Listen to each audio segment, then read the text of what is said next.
Hello दोस्तों, आज हम बताएंगे 2 माह से आधा पैदा हुआ था जरासंध। जानिए जरासंध से जुड़ी कुछ रोचक बातें। महर्षि वेदव्यास द्वारा रचित ग्रंथ में अनेक महारथी व बलशाली राजाओं का वर्णन है। ऐसी ही एक महारथी राजा था जरासंध। उसके जन्म व मृत्यु की कथा भी बहुत ही रोचक है। जरासंध मगध वर्तमान बिहार का राजा था। वह अन्य राजाओं को हराकर अपने पहाड़ी किले में बंदी बना लेता था। जरासंध बहुत ही क्रूर था।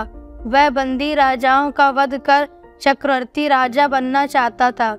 भीम ने 13 दिन तक कुश्ती लड़ने के बाद जरासंध को पराजित कर उसका वध किया था। जरासंध मथुरा के राजा कंस का ससुर एवं परम मित्र था।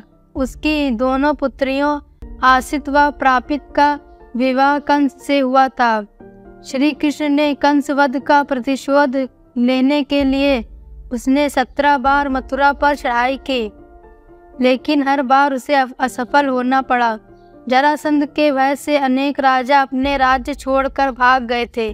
शिशुपाल राजा जरासंध का सेनापति था। जरासंध भगवान शंकर का परम भक्त था।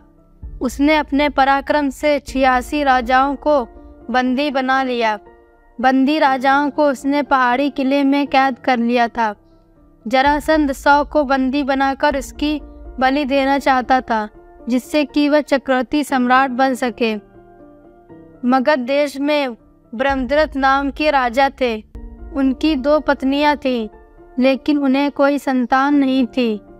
एक दिन संतान की चाह में राजा ब्रह्मदत्त महात्मा चंड कौशिक के पास गए और सेवा कर उन्हें संतुष्ट किया। प्रसन्न होकर महात्मा चंड कौशिक ने उन्हें एक फल दिया और कहा कि ये फल अपनी पत्नी को खिला देना, इससे तुम्हें संतान की प्राप्ति होगी। राजा ब्रह्मदत्त की 2 पत्नियां थीं।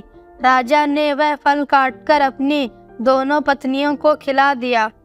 समय आने पर दोनों रानियों के गर्भ से शिशु के शरीर का एक टुकड़ा पैदा हुआ। रानियों ने घबराकर शिशु के दोनों जीवित टुकड़े को बाहर फेंक दिया।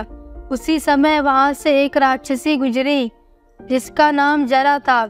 जब उसने जीवित शिशु के 2 टुकड़े को देखा तो अपनी माया से उन दोनों टुकड़ों को जोड़ दिया और वह शिशु एक हो गया। एक शिशु होते ही वह जोर जोर से रोने लगा।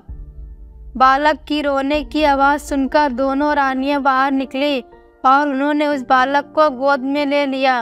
राजा ब्रह्मदत्त भी वहां आ गए और उन्होंने उस राक्षसी से उसका परिचय पूछा। राक्षसी ने राजा को सारी बात सच सच बता दी। राजा बहुत खुश हुआ और उन्होंने इस बालक का नाम जरासंध रख दिया, क्योंकि उसे जरा नाम की राक्षसी ने संधित जोड़ा किया था। जरासंध का वध करने के लिए भगवान श्री कृष्ण ने योजना बनाई। योजना के अनुसार श्री कृष्ण, भीम, अर्जुन ब्राह्मण का वेश बनाकर जरासंध के पास गए और उसे कुश्ती के लिए ललकारा। जरासंध समझ गया कि ये ब्राह्मण नहीं है। जरासंध के कहने पर श्री कृष्ण ने अपना वास्तविक परिचय दिया। जरासंध ने भीम से कुश्ती लड़ने का निश्चय किया। राजा जरासंध और भीम का युद्ध कार्तिक कृष्ण प्रतिपदा से 13 दिन तक लगातार चलता रहा। 14वें दिन भीम ने श्री कृष्ण का इशारा समझकर जरासंध के शरीर के 2 टुकड़े कर दिए। जरासंध का वध करके भगवान श्री कृष्ण ने उसकी कैद में जितने भी राजा थे सबको आज़ाद कर दिया और कहा कि धर्मराज युधिष्ठिर चक्रवर्ती पद प्राप्त करने के लिए राजसूय यज्ञ करना चाहते हैं। आप लोग उनकी सहायता कीजिए। राजाओं ने श्री कृष्ण का यह प्रस्ताव स्वीकार लिया और धर्मराज युधिष्ठिर को अपना राजा मान लिया। भगवान श्री कृष्ण ने जरासंध के पुत्र सहदेव को अभय दान देकर मगध का राजा बना दिया। तो दोस्तों, आज की ये वीडियो आपको कैसी लगी?